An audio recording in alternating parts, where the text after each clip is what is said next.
विश्वास नाही आहे. आमचं शेतकरी लढा सांगतो बाबांनो, ही लढाई आपल्या लढायची आहे. कोणचा नेता आपलं शेत वाचविणार नाही, आपलं स्वतः वाचवायची आपली जमीन. कोणावर विश्वास ठेवू नका.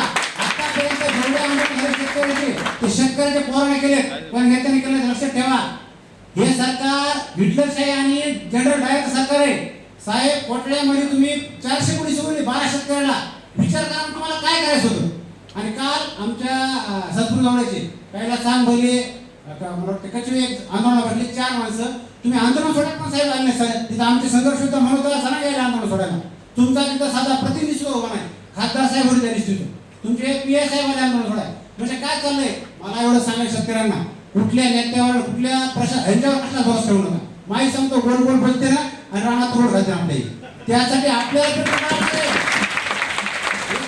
भक्तबाजी सगळी येऊद्या. बावनकुळे बैठक लावली बावनकुळे साहेब कुठं मुंबईला. कोण प्रतिनिधी मुंबईला बोलणार तुम्हाला माहिती का साहेब? काय आलो 2 मिनिट विचारात. प्रत्येक तालुक्यातल्या 2-2, 4-4 माणसं नाही. आम्हाला लिस्ट सांगा, हे माणसं चालले शक्तीपीठ रद्द कराय. नसता बस दलाला गेले झालं सगळं. याचा होता का माणसं शेतकरी 2-2, 3-4 करून आमच्या गावात उद्ध्वस्त झाले साहेब. आमच्या गावात आता शेतकरी बोलले भगवत राजवतन आमच्या गावाची एवढी टॉपची जमीन आहे साहेब, 100 भटकाळी आहे. त्यामुळे सांगतो तुम्हाला जरी मुंबईला बैठक घ्यायची असेल ते सगळ्या तालुक्यातल्या लोकांना प्रतिनिधी बोलून घ्या. राजकीय नेत्याला अजिबात बैठकीत स्थान नसणार आहे. हे फक्त सर्वसामान्य शेतकरी असतील.